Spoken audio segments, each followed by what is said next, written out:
Hey there! A few days ago, I mentioned that we finally were able to get monetized on YouTube. I think I also mentioned that we were able to start having affiliate links to Amazon. So I was going through some of our old videos, and the item that I want to start with on sharing with y'all is a book that I have been enamored with for probably over 15 years. So I'm going to take y'all to a video that I took like 2 days shy of 4 months ago. So you'll notice there have been a few changes since then, since that was filmed in spring and the puppies were still puppies at that point. But I want to share with you my favorite wildflower book, or identification of wildflowers. Now, it does specifically say Texas, but it can really be used for a lot of the surrounding states in this area, because it's amazing how far and how adaptive plants can spread and thrive. So I hope y'all enjoy this. If y'all are interested in the book, it would help us out greatly if we could have a few of you purchase, because we have to have some purchases before we have that account expire. But if that's not your thing, no worries. We appreciate you watching the video anyway. But again, if you are interested, check the information below and we will have a link to that book on Amazon. Just make sure that you purchase it. I believe it's within 24 hours of clicking on that and going to Amazon. Thanks so much. Y'all have a blessed day and enjoy the video. If you're wanting a pocket guide, the flowers are organized by the color of the flower, which makes it a whole lot easier because, obviously if you're trying to identify a plant, you don't know what the Latin name is. You don't even know what the common name is. That's why you're trying to identify it. We see the color, we go to the book, find the color, and then we look through that section on the color for the flower. This book also has things like common dandelion and Texas dandelion. I didn't know there was a difference between the two, but now I do, thanks to this book.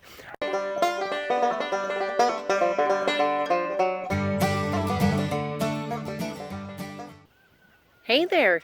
Today I want to tell y'all about one of my favorite of all time reference books for flowers here in Texas. I first found out about it whenever I was working at Wichita Valley Plant Nursery in Wichita Falls, and it's a resource guide for identifying flowers, most importantly wildflowers in Texas. Now, I'm not going to say it's 100% comprehensive, but if you're wanting a pocket guide, you can't have like 1,000 pages, because then you wouldn't be able to tote it around. But I like this one a whole lot because the pages are marked by the color. So the flowers are organized by the color of the flower, which makes it a whole lot easier because, obviously if you're trying to identify a plant, you don't know what the Latin name is. You don't even know what the common name is. That's why you're trying to identify it. But if you can go by the color, that's what most of us would be able to identify, right? We see the color, we go to the book, find the color, and then we look through that section on the color for the flower.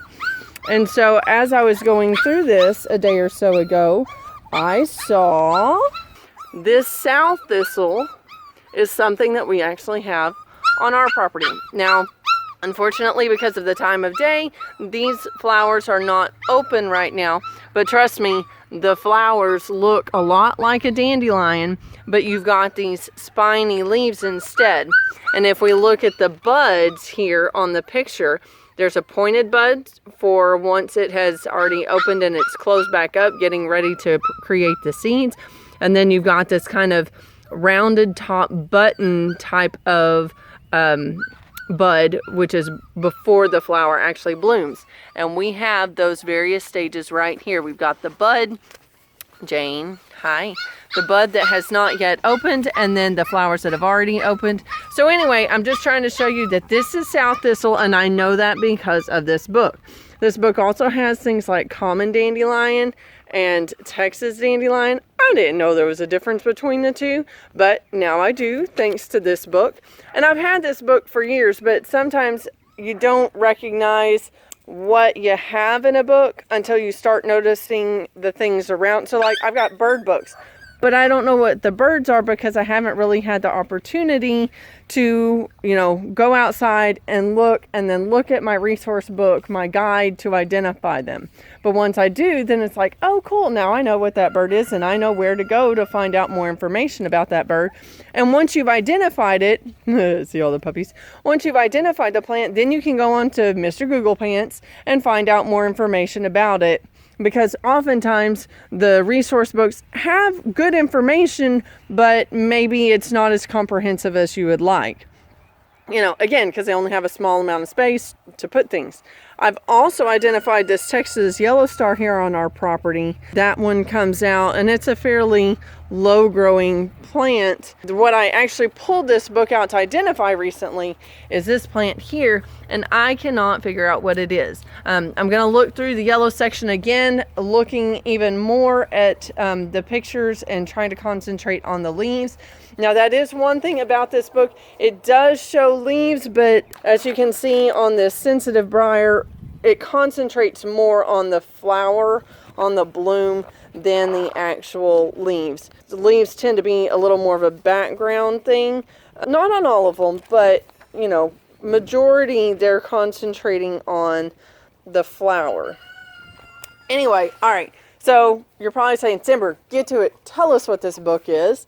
This is Wildflowers of Texas by Gaeta Agilski. And I probably totally just butchered her last name, and I apologize. Again, I bought this particular one while I was at Wichita Valley Nursery. So that was, oh goodness, about 15 years ago. And there actually was, I was reading in this yesterday, and she had a revision in here, and she said, this was misidentified in the previous version. So there could even be a newer version than this one out. But the cool thing is when she finds out she's made a mistake, she corrects it in the next book.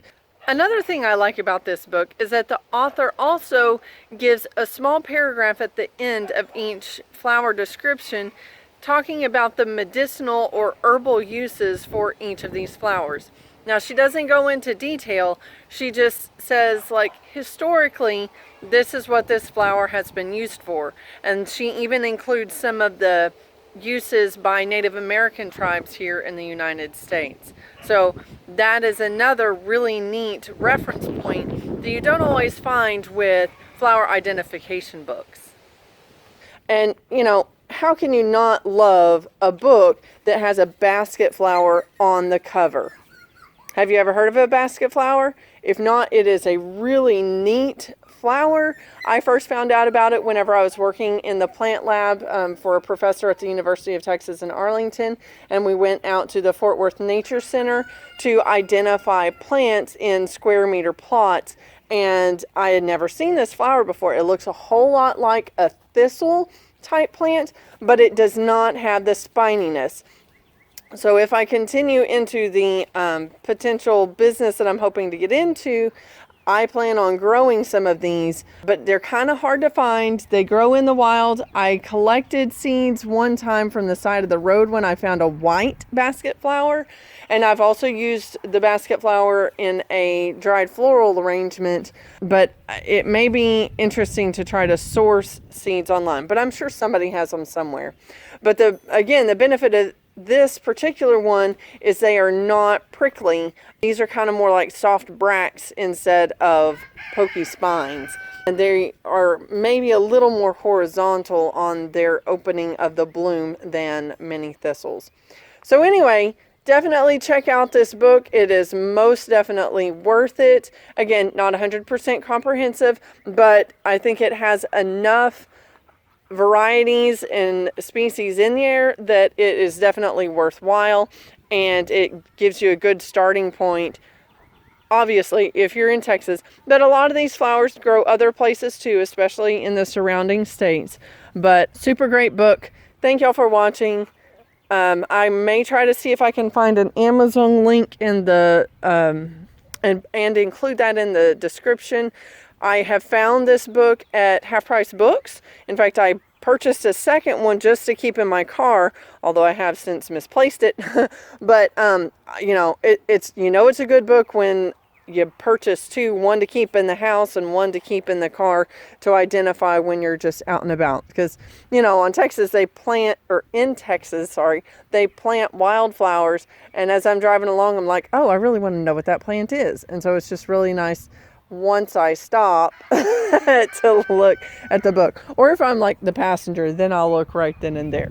But alrighty, I will, like I said, I'll try to find an Amazon link to that and include it in the description below. Y'all have a blessed day. And we'll end on watching the puppies play a little bit. Whoa, whoa, sorry, babe. Lots of puppies underfoot.